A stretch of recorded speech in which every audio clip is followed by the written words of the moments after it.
पिछले 14 महीने से पूरे देश भर के किसान आंदोलनरत हैं और आज एक बड़ी खबर यह है कि 3 काले कानून जो किसान बताते हैं उसको लेकर प्रधानमंत्री मोदी ने आज सुबह सवेरे अपने 18 मिनट के संबोधन में साफ तौर पे कहा कि वो वाकई में जनता से माफी मांगना चाहते हैं कि वो किसान के लिए जो कानून लाए गए थे उसका फायदा उन्हें नहीं समझा पाए और बिल्कुल ही स्वच्छ हृदय और साफ मन के साथ आज देश की जनता से माफी मांगते हैं और साफ तौर पे ऐलान कर दिया कि इस महीने के अंत में इन तीनों कृषि कानून को वापस कर लिया जाएगा। और इसके बाद अब राजनीति गर्म हो गई है। कई विपक्षी पार्टी के नेता जो है इसे अपनी सफलता मान रहे हैं। बिहार की बात करें तो आरजेडी किसान आंदोलन के समर्थन में लगातार रैलियां करती आई हैं और आज तेजस्वी यादव और लालू यादव ने केंद्र सरकार को घेरा और खुद की जीत बताई, किसान आंदोलन की जीत बताई। आपको बताते हैं कि लालू यादव ने क्या कुछ लिखा है। देश संयम, शालीनता और सहिष्णुता के साथ साथ विवेकपूर्ण, लोकतांत्रिक और समावेशी निर्णयों से चलता है, ना कि पहलवानी से। बहुमत में अहंकार नहीं बल्कि विनम्रता होनी चाहिए। इसके अलावा लिखा, विश्व के सबसे लंबे, शांतिपूर्ण व लोकतांत्रिक किसान सत्याग्रह के सफल होने पर बधाई।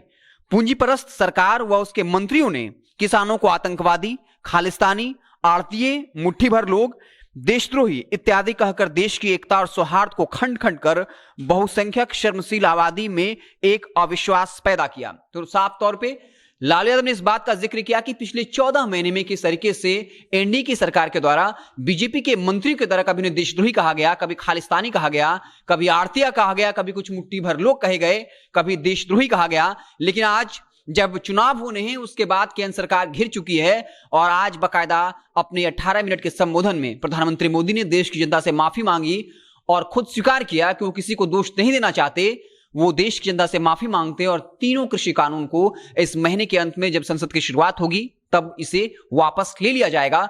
और तेजस्वी यादव भी चुप नहीं बैठे, अपने सोशल मीडिया पर तंज करते हुए लिखा, किसान की जीत, देश की जीत, पूंजीपतियों, उनके रखवालों और सरकार की हार। एकता में शक्ति है, यह सबों की सामूहिक जीत है।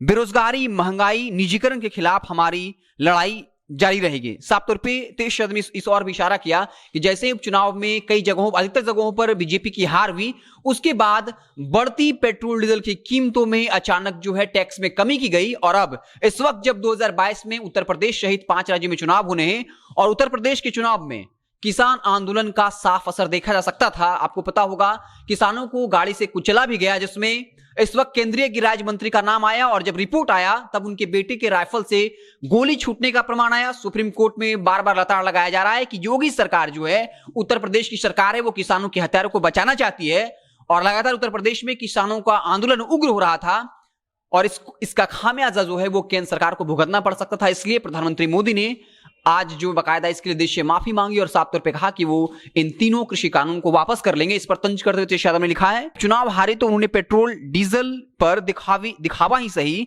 लेकिन थोड़ा सा टैक्स कम किया। उत्तर प्रदेश, उत्तराखंड, पंजाब की हार के डर से उन्होंने तीनों काले कृषि कानून वापस जो है वो लेना पड़ रहा है। तो साफ तौर पर कृषि कानून अब वापस लिया जाएगा। अब इसको लेकर विपक्षी पार्टियां जो लगातार किसान आंदोलन के समर्थन में रही हैं, उनके समर्थन में रैलियां निकालती रही हैं। जब जब किसानों ने देशव्यापी बंद का आह्वान किया उस वक्त जिन विपक्षी पार्टियों ने समर्थन दिया और आरजेडी लगातार इन सारे तमाम मसलों पर किसान आंदोलन के साथ खड़ी रही। और अब जब तीनों कृषि कानून को वापस करने का ऐलान खुद प्रधानमंत्री मोदी ने किया है, उसके बाद अब आरजेडी भी जो है इसका क्रेडिट लेते हुए दिख रही है और स्वाभाविक तौर पर मिलना चाहिए क्योंकि लंबे वक्त से आरजेडी लगातार किसान आंदोलन के समर्थन में थी। हालांकि बता दें कि इस वक्त किसान नेता राकेश टिकैत ने साफ तौर पे कहा है कि जब तक संसद का कार्य शुरू नहीं होता है और जब तक ये तीनों कानून जो है रद्द नहीं किए जाते हैं तब तक वो धरना से नहीं उठेंगे, प्रदर्शन से नहीं उठेंगे। तो साफ तौर पे अब देखना दिलचस्प होगा कि जब प्रधानमंत्री मोदी ने खुद ऐलान कर दिया है तो क्या जो किसान नेता हैं वो वहां से अपना प्रदर्शन खत्म करेंगे। ये देखने वाली बात होगी। हमारी नजर बनी रहेंगी। आप देखते रहें जनता जंक्शन। बहुत बहुत धन्यवाद।